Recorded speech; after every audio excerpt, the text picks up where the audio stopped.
ஜனநாயக கூட்டணியிலிருந்து ஒரு டிடிவி தினகரன் வெளியே வந்திருக்காரு. அது மட்டும் இல்லாமல் எடப்பாடி பழனிசாமி குறித்து மறைமுகமாக கடுமையாக சாடியிருக்காங்க. நான் என்ன சொல்கிறேன், சட்டமன்ற தேர்தலில் ஒரு பாதிப்பு தேசிய ஜனநாயக கூட்டணியை எந்த விதத்திலும் பலவீனப்படுத்துவது தமிழகத்தின் எதிர்காலத்திற்கு இளைஞர்களுக்கு மிகப்பெரிய ஆபத்து. ஏன்னா நான் ஏற்கனவே சொல்லியிருக்கேன் இந்த விஷயம்.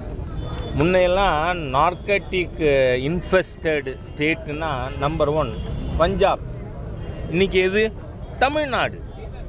மோஸ்ட் நார்கட்டிக் இன்ஃபெஸ்டட் ஸ்டேட்டு இந்த திராவிடியன் ஸ்டாக் தீ அரசாங்கம் தான், தமிழ்நாடு தான். நீங்கள் அதோடு இல்லை, நாம் தயவுசெய்து ஊடக நண்பர்கள் இந்த விஷயத்தில் எங்களுக்கு உதவிகரமாக இருக்கணும்னு கேட்டுக்கிறேன். காரணம், இந்த ஜாஃபர் சாதிக் போன்றவர்கள் 2000 கோடி 3000 கோடி கடத்துகிறாங்க. ஆனால் டிஸ்ட்ரிபியூஷன் எங்கே நடக்குது? இது பொட்டலம் போட்டு எங்கே விற்கிறாங்க? சென்ட்ரல் ஸ்கூலுக்கு எதிர்த்தாப்பில், சிபிஎஸ்சி பள்ளிக்கூடங்களுக்கு எதிர்த்தாப்பில் இந்த நார்கட்டிக் டிஸ்ட்ரிபியூஷன் நெட்வொர்க்கு. நீங்கள் நம்ம கலெக்டர், நம்ம எஸ்பி, நம்ம அரசு அதிகாரிகள், நம்ம டாக்டர்ஸ், நம்ம இன்ஜினியர்ஸ், நம்ம ஆசிரியர்கள், இவங்க குழந்தைய போதைக்கு அடிமையாக்கிடு தமிழ்நாட்டை அடுத்த தலைமுறை அழிச்சுப்படலாம்.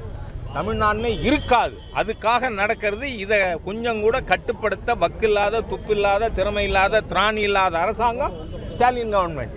அதனால் இந்த நார்கட்டிக் இதிலிருந்து தமிழ்நாட்டை விடுவிக்கணும்னா ஒரு தமிழக வாக்காளர்களும் தேசிய ஜனநாயக கூட்டணியை வலுப்படுத்தணும். யாருமே பலவீனப்படுத்தக்கூடாது. அது நம்ம எதிர்கால சந்ததிக்கு பாதிப்பு ஏற்படுத்துங்கிறதுனால எல்லா நண்பர்களுக்கும் நான் சொல்கிறேன், கருத்து வேறுபாடு இருந்தால் உட்கார்ந்து பேசுவோம், பேசினா பிரச்சனை தீரும். பாஜகவினுடைய வளர்ச்சிக்கு அதிமுக ஒருங்கிணைந்திருப்பது நல்லதா அல்லது பிரிந்திருப்பது நல்லதா? நாங்கள் எப்போதும் அப்படி நினைக்கிறதே கிடையாது.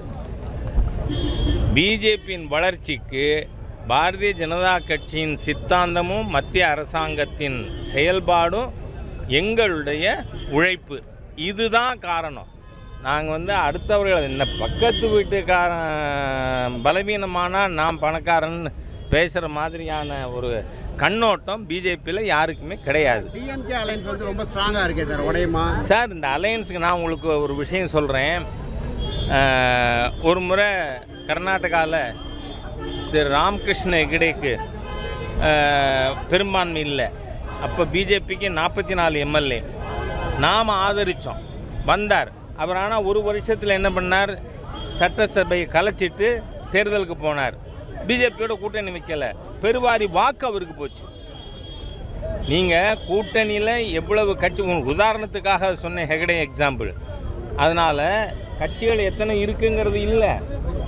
ஏன்னா திராவிட முன்னேற்ற கழகம் இதுக்கு முன்னாடி தேர்தலில் 21 வாங்கின வாக்குகளை அப்படியே தக்க வச்சுக்க முடிஞ்சுதா? 24 முடியலை. இல்லை, 7-8% சரிந்திருக்கு.